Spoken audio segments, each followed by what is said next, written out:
Hello everyone, welcome back. In this video, we are going to learn the second pillar of OOP inheritance in Java. First of all, let us understand the definition of inheritance. Inheritance is a mechanism in Java in which one class acquires the properties and methods of another class. That means, an existing class can be reused by a new class. In simple words, inheritance is equal to reusing existing class code in a new class. So instead of writing the same code again and again, we can simply inherit it and reuse it. This is the main idea behind inheritance. Now let's understand some important terms. First, parent class, superclass, base class. This is the class whose properties are inherited. It is the existing class from which another class gets features. Second, child class, subclass, derived class. This is the class that inherits properties from another class.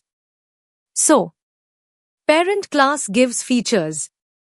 Child class receives those features. Now the question is why inheritance is used? Inheritance is used for many important reasons. Code reusability, we can reuse existing code. Reducing code duplication, no need to write the same code again. Achieving method overriding. Better organization of code. Achieving hierarchical classification. So inheritance makes our program shorter, cleaner, more structured, and easier to maintain. Now let's understand the program step by step. We have a parent class called animal, which has a method eat, which prints animal is eating. Now we have a child class called dog which inherits from the animal class. So we write class dog extends animal. Here, first we write the class keyword. Then the child class name, which is dog. Next we write the extends keyword, which is used for inheritance. Then we write the parent class name, which is animal. Now the dog class has its own method called bark, which prints dog is barking. We know the rule of inheritance. Because of inheritance, a child class can access the properties and methods of a parent class. So the dog class can access the properties and methods of the animal class. So even though the eat method is written inside the animal class, dog class can still use it. Now move to the main class, which is called demo. Here we create the object of dog class using dog d is equal to new dog.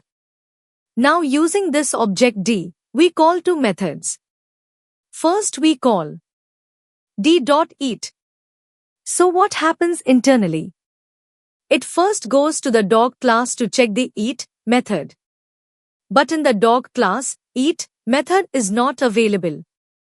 So because of inheritance, it automatically goes to the parent class animal. In the animal class, eat method is present. So it executes that method and prints animal is eating. Next we call d.bark. This bark method is already present inside the dog class itself. So it directly executes and prints dog is barking. So the final output becomes animal is eating. Dog is barking. This program clearly shows how inheritance works. Child class can use parent class methods without writing them again. This is called code reusability through inheritance. That's all for this video. In the next video, we will understand one of the important concepts of the 4 pillars abstraction. If you like the video, like, share, subscribe to the channel. Thanks for watching the video.